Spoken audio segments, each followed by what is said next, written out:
In the field of localized prostate cancer, 3 studies have brought undeniable level of scientific evidence based on a methodology so-called randomized clinical trial or RCT.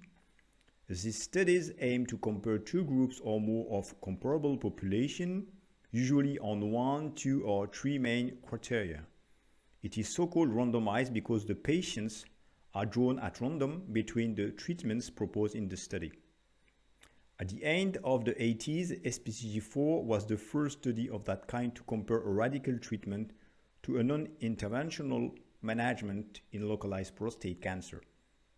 In the SPCG4 study, the 2 main criteria of judgment were the remaining quantity of life and the risk of metastatic evolution after treatment.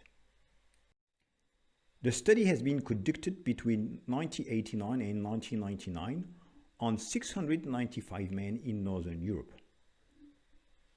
The patients were included in 2 different arms without choosing the treatment.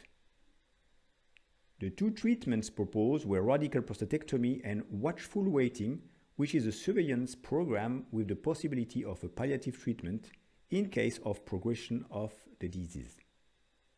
For this publication, the patients were followed up until the end of 2017 with a mean follow-up of 23.6 years. The population were controlled every 6 months the first 2 years and then annually. In terms of age, PSA at diagnosis and aggressivity of the disease, there were no difference between the 2 populations. Even if performed on a population that does not reflect the actual state of art, the results of this first randomized clinical trial are very interesting.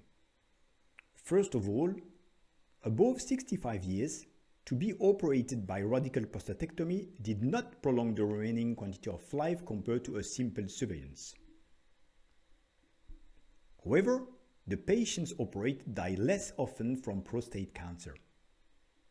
Secondly, whatever the age, patients operated had less risk of metastatic progression compared to watchful waiting. In conclusion, for the SPCG4 study, to the question, does radical prostatectomy prolong remaining quantity of life compared to a simple surveillance?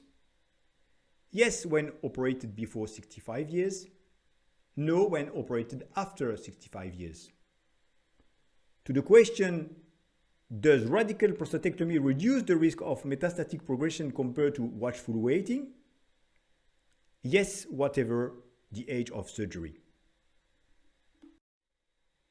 Unlike SPCG4, the PIVOT study is the first of the PSA era and corresponds to the present state of art. To the 2 previous questions on SPCG4 on the remaining quantity of life and metastatic risk, the PIVOT study added the impact on quality of life. The study was carried out between 1994 and 2002 on 731 patients with a clinically localized prostate cancer. As for the SPCG4, the patients were included in the study without choosing one of the 2 treatments proposed, either radical prostatectomy or active surveillance. Active surveillance differs from watchful waiting by the possibility to move toward a radical treatment in case of progression. For this publication, the 2 groups were followed up until August 2014, reaching a mean follow-up of 12.7 years. The population was controlled every 6 months for a minimum of 8 years and a maximum of 15 years or until death. In terms of age, PSA at diagnosis and aggressivity of the disease, there were no difference between the 2 populations. In terms of mortality, the results are clear-cut. Whatever the age of the patient, radical prostatectomy does not prolong whatsoever the remaining quantity of life compared to simple surveillance. However, when operated, the risk of metastatic progression was reduced. Eventually, radical prostatectomy had an important impact on erectile function and incontinence compared to simple surveillance. When looking closely regarding the erectile dysfunction, the difference between operated and non-operated patients was maintained until 5 years. At 10 years, due to age, the active surveillance group decreased his sexual activity at the low level of radical prostatectomy group.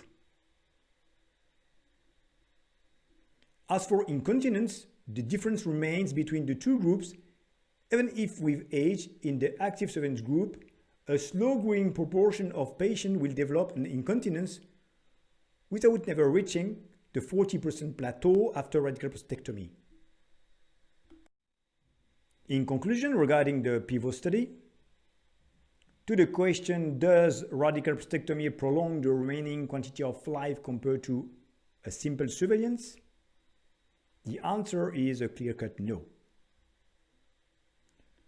To the question, does radical prostatectomy reduce the risk of metastatic progression compared to active surveillance? Yes, whatever the age of surgery. Eventually, to the question, what are the impact on quality of life? Compared to active surveillance, radical prostatectomy is associated with greater long-term erectile dysfunction and incontinence. PROTECT is the last of the 3 studies of that kind. It raises the same questions as PIVOT, including quality of life. PROTECT was conducted between 1999 and 2009 on 1,643 patients. 3 treatments were available: radical prostatectomy, external radiotherapy, and active surveillance. As for SPGG4 and PIVOT studies, patients were evenly randomized between the treatments proposed. For this study, the 3 groups were followed up until November 2015 with a median follow-up of 10 years. The patients were controlled every 3 months the first year, then every 6 to 12 months. In terms of age, PSA at diagnosis, and aggressivity of the disease, there were no difference between the 2 populations. The profile of these populations correspond to the present state of art. In terms of mortality, again, the results were conclusive. Radical prostatectomy and radiotherapy did not prolong the remaining quantity of life when compared to simple surveillance. However, the risk of metastatic progression was reduced after radical prostatectomy or radiotherapy compared to active surveillance. Erectile function and continence were significantly impacted by radical prostatectomy or radiotherapy. In conclusion, regarding the PROTECT study, to the question, does radical prostatectomy or radiotherapy prolong the remaining quantity of life compared to a simple surveillance? The answer is a clear-cut no. To the question, does radical prostatectomy or radiotherapy reduce the risk of metastatic progression compared to active surveillance? Yes, whatever the age of surgery or radiotherapy. Eventually, to the question, what are the impact on quality of life? Compared to active surveillance, radical prostatectomy or radiotherapy are associated with greater long-term erectile dysfunction and incontinence. More generally, based on the present state of art, radical treatments do not help to prolong the remaining quantity of life, but reduce significantly the risk of metastatic progression. Radical treatments have also an important impact on quality of life by damaging the erectile function and the urinary continence.